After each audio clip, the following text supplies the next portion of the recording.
In ancient Greece, every year, 500 people would be selected from that Grecian society, and they would have to sit there that year, and they would propose laws, and everyone else would vote on them. Now, if you were in that position, all right, you're called up, what rules and laws are you instigating? You might go, right, I want an egalitarian society. I want freedom for people. I don't want slavery. I don't want any sort of oppression. Would that be high on your list? Well, you could say, you know, when I worked at Cordon Bleu, there was times when I thought being treated like a slave here. You weren't though, because you were being paid and you were free. So. What do you mean? I wasn't free. I was on like from 9 till 6. You had the choice to leave the job. Slaves didn't have the choice to leave. I didn't have a choice. Yeah, you did. The only other choice was Tesco, and they'd already turned me down. No, that's not. That wasn't no choice. That wasn't the lack of choice given to most But the slaves who built the pyramids, that wasn't an option for them. It wasn't like they could go and, well, I could get a better gig on the Sphinx. Yeah. Yeah. I'm just saying. No, you're not saying anything. You're saying absolute drivel again. Here's a little Greek proverb for you. A society grows great when old men plant trees whose shade they know they shall never sit in. What do you think of that? Do you understand? Yeah, just saying you're planting a seed, they grow a tree, but trees take ages. Yeah. It takes a long time. Yeah. That old fella's not going to get any joy out of that. Right. But if he's lucky, yeah, the fella next door might have done the same years ago.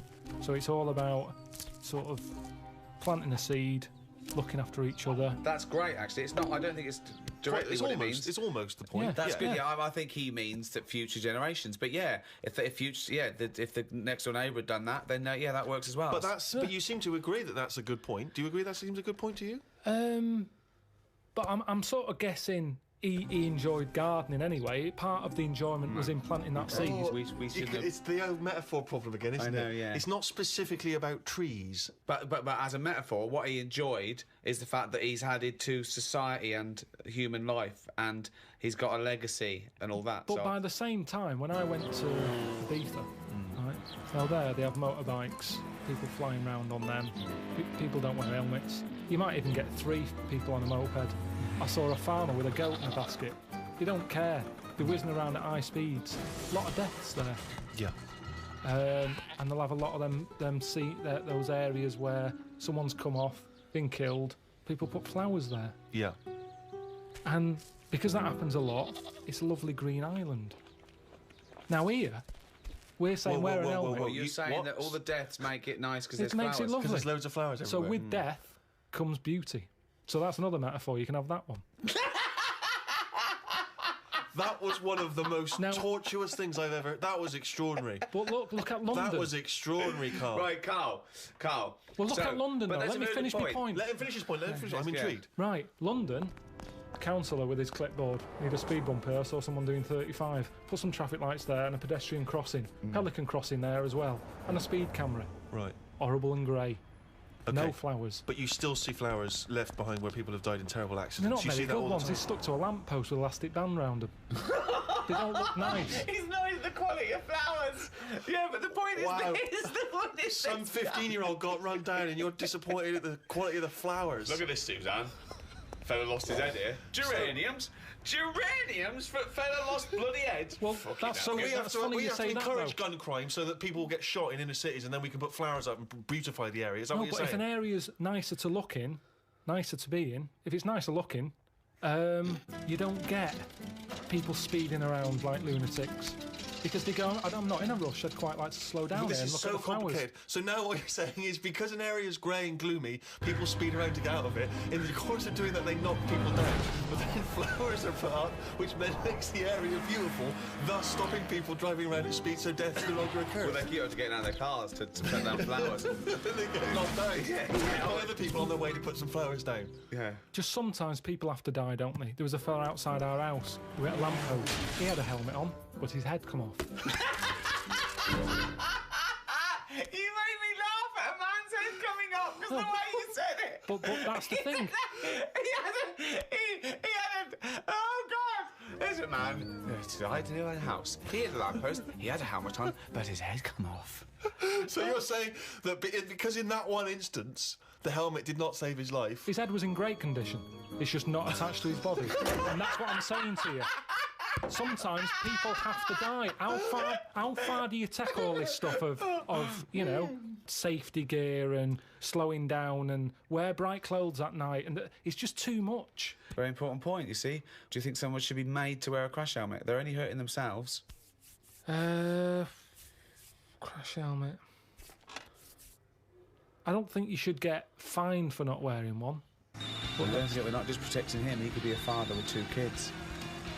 So you're going, oh, let him, if he doesn't want to wear a crash helmet, let him get brain damage. Is that what you're saying? I'm just saying, we're over the top in this country. No, but when it comes to that sort of if you're thing. saying no, if he doesn't want to wear a crash helmet, let him not wear a crash helmet. He smacks his head in. He's a vegetable. He's like that. I'm sitting at home like that. And yet the 2 little kids come to you. You're in charge, don't forget. We've put you in charge of society here. And they come to you, 2 little kids, they go, President Pilkington, What? why did you let my daddy not wear the crash helmet? I didn't. We paid. We put leaflets through the door. We had adverts on the telly, sunshine. Yeah, but why? It's your dad's fault. But why wasn't it compulsory? Because he wanted. It's not the way we live in, Sonny. Yeah, now I haven't got a daddy. Has he got an helmet at all? Have you seen an helmet knocking about? No, he's a vegetable now. Yeah. Yeah, he didn't want to wear a crash helmet, but why didn't you make him wear a crash helmet? It wasn't just him, it was us. Why did you turn my daddy into a vegetable? Where's your mum? Mum left when he kept going on about not wearing a crash helmet. We'll put you in a home. I just think, you see, this is the problem. Everyone's looking for someone to blame. Yes, but this is interesting, though, because you were particularly callous to that little 4-year-old boy who seemed so sweet and adorable. Yeah. But why wasn't he giving this stick to his dad? Well, his dad's dead, he's a vegetable. He's dead. He's good as dead to him. His dad went within the law. It was not the law to wear a crash helmet anymore, because you said, forget it, I don't want a nanny state. I don't want... If you wear a crash helmet or not, he wasn't a responsible parent. He hadn't thought it through. But this is your job. Some people aren't responsible. Society keeps them on track. This was you were in charge. You should have made him wear a crash helmet. He had 2 kids. We've heard from one of the kids. What's the other one's attitude? Is he younger? He's a bit younger. Is he even younger still? Yeah. President Pilkington. My brother's crying now because you shouted at him. I wish you'd have made my daddy wear a crash helmet. Why didn't you make your daddy wear a crash helmet? Well, he wouldn't listen to me because I'm not in charge. He didn't listen to me. Yeah, It seems like a bit of a numbnut, to be no, he honest. did listen to you. What did he do because for a you made a living? new rule saying people don't have to wear crash helmets. Right. What? And he listened to you. Did he pop shoes on in the morning when he went out? Or did I need to be here to tell him to do that as well? No, there's certain Oh, things so he that has got do. some common sense then? Well, there's enough, yeah. Oh, right, interesting. So he can be bothered with his trainers, but he can be bothered with helmet. Now I haven't got a daddy. Jesus. Why can't they just put a leaflet through saying, hello everyone, use your common sense? Yeah. That's all I'm asking. because- That's what I take Because if I some was people president. don't have common sense. Everyone's Some got people common are sense. fucking idiots. Yeah, Well, it's not my fault That's then. why. That's Not why my there is fault. a government. If we let people, they'd be fucking idiots. Well, it's what we've talked about here. Social responsibility. This is your approach. I wash my hands of the whole affair. Yeah, I'd hope that the people who don't wear an helmet sort of they do themselves in, and that's cleared them off. That's one problem sorted. So you think you're being Darwinian? You're thinking survival of the fittest. The idiots will soon, but they don't, because they're not just the victims. The dead person isn't the victim. We've talked about it before. You know, people who smoke know that it's dangerous, but why is that still legal? And yet people know that and they still smoke. Fat people know that they're going to get out of breath and clammy, and yet they still eat more. But because that's what I'm saying. Why don't we stop fat people eating? If you've got a smackhead and you really love him, you intervene, you grab him, you put in a cupboard, you go, you're not coming out. He goes mad for about a year, then he thanks you for it. Yeah. So lock fat people in a cupboard. And just can't put get 'em carrots in. under the door. What? The thing is, there's got to be some responsibility. Now, if it's your own fat kid, stick him in your cupboard. But what I'm saying is, as a counsellor, I'm not spending taxpayers' money on cupboards to put the fat kid in.